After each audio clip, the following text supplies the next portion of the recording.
नमस्कार दोस्तों। आज कहानी है बूढ़ा नीलकंठ, जो नेपाल के काठमांडू में है। तो चलिए शुरुआत करते हैं। नेपाल की राजधानी काठमांडू से लगभग 10 किलोमीटर उत्तर की ओर शिवपुरी पर्वत की तलहटी में एक रहस्यमयी, शांत और अद्भुत स्थल बसा है, बूढ़ा नीलकंठ मंदिर। यह कोई सामान्य मंदिर नहीं, बल्कि यहाँ भगवान विष्णु स्वयं है, जल में शयन मुद्रा में, एक ही पत्थर से बने विशालकाय मूर्ति के रूप में। बूढ़ा नीलकंठ, जिसका अर्थ है प्राचीन नीला गला।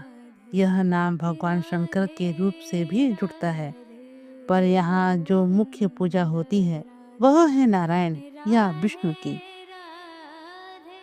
यहाँ भगवान विष्णु 13 फीट लंबी शिला मूर्ति में शेषनाग के ऊपर जल में लेटे हैं, चारों हाथों में शंख, चक्र, गदा और पद्म लिए, मानव सृष्टि का संचालन करते हुए विश्राम कर रहे हो। इस अद्भुत मूर्ति का इतिहास भी उतना ही रहस्यमय है जितना इसका स्वरूप। कहा जाता है कि यह मूर्ति लिच्छवी काल में निर्मित हुई थी। लिच्छवी राजाओं के काल में नेपाल ने हिंदू बौद्ध संस्कृति में महान समृद्धि प्राप्त की। कुछ विद्वानों का मानना है कि यह मूर्ति भारत के गंधार प्रदेश से लाई गई थी, जबकि स्थानीय किंवदंती कुछ और ही कहती है। किंवदंती के अनुसार एक किसान और उसका पुत्र खेत में हल जोत रहे थे। जैसे ही उन्होंने भूमि में हल चलाया, अचानक रक्त की धार बहने लगी। डरे हुए किसान ने जब खुदाई की तो एक विशाल विष्णु मूर्ति निकली, और तब से इस स्थान को बूढ़ा नीलकंठ कहा जाने लगा। यह मूर्ति एक कृत्रिम तालाब में रखी गई है, जिसे नित्य साफ और पवित्र रखा जाता है।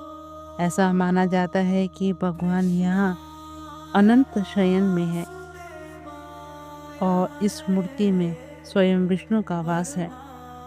मंदिर में अप्रत्यक्ष रूप से विराजमान है भगवान नीलकंठ भी। इस मंदिर में भगवान विष्णु प्रत्यक्ष मूर्ति के रूप में विराजमान है, वहीं भगवान शिव पानी में अप्रत्यक्ष रूप से विराजित है।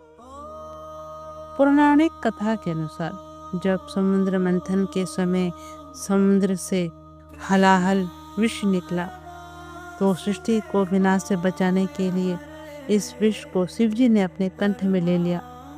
जब जहर के कारण उनका गला जलने लगा, तो वे काठमांडू के उत्तर की सीमा की ओर गए और एक झील बनाने के लिए अपने त्रिशूल से पहाड़ पर वार कर एक झील बनाई और उसके पानी से अपनी प्यास बुझाई। इस झील को गोसाई कुंड के नाम से भी जाना जाता है। बूढ़ा नीलकंठ के तालाब का पानी इसी गोसाई कुंड से आता है। यहाँ के लोगों का मानना है कि अगस्त में होने वाले वार्षिक शिव उत्सव के दौरान झील के पानी के नीचे शिव की एक छवि देखी जा सकती है। एक और रहस्य है जो इस मंदिर को और भी रहस्यमयी बनाता है। नेपाल के शाही परिवार के लिए यह मंदिर वर्जित था। कहा जाता है कि पुराने जोशियों ने भविष्यवाणी की थी, यदि कोई नेपाली राजा इस मंदिर में दर्शन करेगा तो उसकी मृत्यु निश्चित है। इस मान्यता के कारण नेपाल के किसी भी राजा ने यहाँ दर्शन नहीं किए। बूढ़ा नीलकंठ मंदिर हिंदू भक्तों के लिए अत्यंत पूजनीय है। हर साल कार्तिक माह में हरि बोधनी एकादशी के दिन यहाँ विशेष उत्सव होता है। भक्त जन दूर दूर से आकर इस दिन भगवान विष्णु को फूल, फल और वस्त्र अर्पित करते हैं। यह माना जाता है कि इस दिन विष्णु अपने 4 महीनों के योग निद्रा से जागते हैं। आज बूढ़ा नीलकंठ मंदिर सिर्फ धार्मिक स्थल ही नहीं, बल्कि एक पर्यटक केंद्र भी है। यहाँ विदेशी सैलानी, शोधकर्ता और योग साधक भी बड़ी संख्या में आते हैं। इस क्षेत्र में कई ध्यान केंद्र, आश्रम और धार्मिक अनुष्ठान होते हैं, जो इस स्थल की आध्यात्मिक ऊर्जा को और भी बढ़ाते हैं। बूढ़ा नीलकंठ मंदिर पहुंचना भी सरल है। काठमांडू से टैक्सी या बस से मात्र 30 मिनट की यात्रा है। मंदिर के पास भोजनालय, जलपान केंद्र और स्थानीय हस्तशिल्प की दुकानें भी उपलब्ध है। बूढ़ा नीलकंठ मंदिर के कुछ रोचक तथ्य भी हैं। यह मूर्ति एक ही काले पत्थर से बनाई गई है। नंबर 2, विष्णु के शेषनाग की 11 फनें मूर्ति के सिर के ऊपर फैली है। नंबर 3, मूर्ति की आंखें बंद है, जो भगवान के ध्यान और योग निद्रा को दर्शाती है। नंबर 4, कोई भी पुजारी मूर्ति को जल से बाहर नहीं निकालता, इसे जल समाधि ही माना जाता है।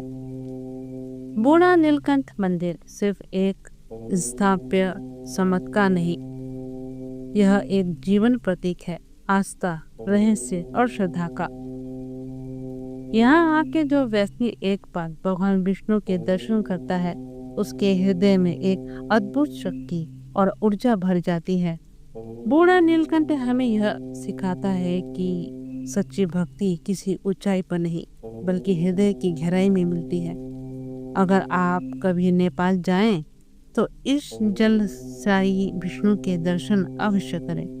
जय श्री हरि।